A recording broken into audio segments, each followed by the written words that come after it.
Welcome to Man Does Tech, where I solve the problems you didn't even know you had. You start by enabling the core services, Wi-Fi and Bluetooth.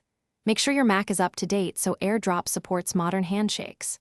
Open Finder, choose Go Then Airdrop, and set visibility to contacts only or everyone depending on privacy. Once done, make sure both devices are awake and unlocked. Airdrop needs an active session. If you choose contacts only, verify the other device's Apple ID is in your contacts. This initial setup lets discovery and secure pairing begin right away. Now you perform the transfer.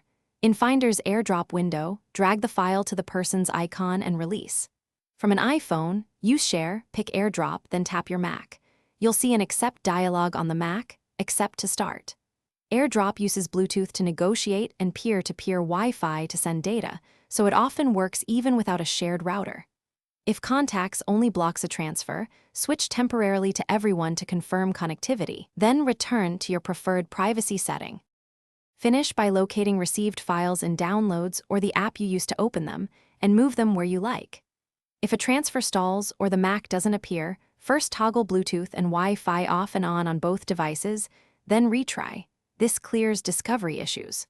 Also check Do Not Disturb, firewall settings, and that the sender's Apple ID matches your contact entry when using contacts only.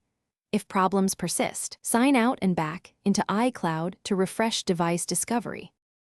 Thanks for watching. If you found this helpful, don't forget to like and subscribe.